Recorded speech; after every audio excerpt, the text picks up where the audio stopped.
The Zephyrian delegation had been warned about humans, but warnings were one thing. Witnessing their inexplicable behavior was another entirely. Ambassador Kethatar adjusted his ceremonial scales nervously as he watched the human representative, Dr. Sarah Chen, step into the quarantine chamber. Behind the reinforced plasma barriers, the devourer of Kepler 442b prowled in circles, its obsidian carapace gleaming under the harsh lights. The creature stood 12 feet tall, with razor-sharp mandibles that could slice through durasteel and acidic saliva that had dissolved 3 previous containment units. "This is madness," whispered Counselor Vexhai, his gill slits fluttering with anxiety. "The human will be consumed within seconds."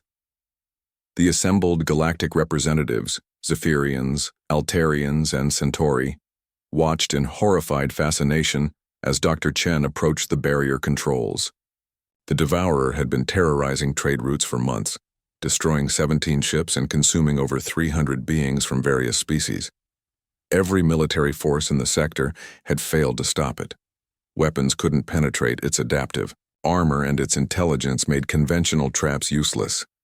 The Galactic Council had finally managed to capture it using a massive antimatter net, but now faced an impossible dilemma. They couldn't kill it, couldn't contain it indefinitely, and couldn't risk it escaping. When Earth's representative had volunteered to handle the situation, most had assumed it was a death wish disguised as diplomacy. Dr. Chen paused at the control panel and turned to address the observation deck. "In human culture, we have a saying, the way to anyone's heart is through their stomach. We've studied this creature's biology, its behavior patterns, its neurochemistry. What you see as a mindless predator, we see as a being driven by desperate hunger." Kethtar's throat sac inflated with disbelief. "Dr. Chen, that creature has devoured hundreds of sentient beings. It shows no mercy, no reasoning, no satisfaction," Chen interrupted. "Look at the biometric readings. Its stress hormones are through the roof. Its neural activity shows constant pain signals. This isn't a predator. It's a victim." The human scientist activated the barrier controls, and a small section of the containment field shimmered open. The Devourer immediately charged toward the gap, its massive claws scraping against the floor. Several delegates gasped and stepped back from the observation windows. But Chen didn't flee. Instead, she pulled out a small device from her jacket, something that looked remarkably unremarkable, like a simple metal cylinder. As the Devourer burst through the opening, she calmly pointed the device at the creature and pressed a button. A fine mist sprayed from the cylinder, coating the Devourer's head and mandibles. The creature skidded to a halt, its aggressive posture melting into confusion.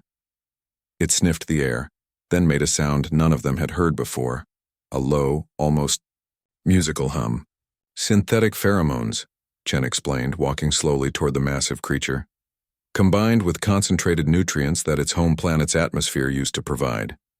Kepler 442b was strip-mined by illegal operations 50 years ago. The atmospheric processors were destroyed, leaving the ecosystem barren. This creature has been starving, not for flesh but for the specific chemical compounds it needs to regulate its nervous system."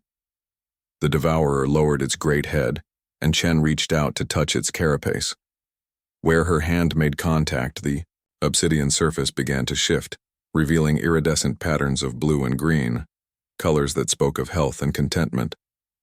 The attacking, the consuming, it was all driven by a neurological imbalance caused by malnutrition. It wasn't trying to eat people. It was desperately seeking the trace elements and compounds that its brain chemistry requires to function normally. Chen pulled out several more cylinders and began spraying them around the chamber. With each application, the Devourer's transformation became more pronounced. Its aggressive stance softened, its mandibles retracted, and the acidic saliva stopped, flowing. Most remarkably, patterns of bioluminescence began to pulse gently across its body, patterns that conveyed complex emotions and thoughts. Through the chamber's translation matrix, the Devourer's first coherent words in decades emerged. "Pain, stopping. Thank you. Small kind one." The observation deck fell silent. Ambassador Kethtar felt his worldview shifting like tectonic plates. But how did you know? How did humans discover what our greatest xenobiologists missed? Dr. Chen smiled, still gently stroking the creature's now peaceful form. Because we recognize the signs. In human history, we've seen what desperation does to intelligent beings.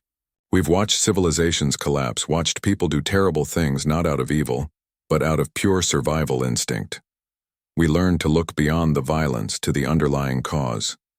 She gestured to the transformed creature, which was now producing melodic sounds that the translation matrix identified as expressions of gratitude and wonder. When Earth was dying from pollution and climate change, we didn't solve it by fighting the symptoms. We addressed the root cause. When humans were violent and warlike, we didn't eliminate the violent ones. We fixed the conditions that made violence seem necessary. Counselor Vexhai stepped closer to the observation window. And now? Now we help this being return to its home system with the technology to restore its planet's atmosphere. We've developed terraforming techniques that can regenerate the chemical compounds its species needs.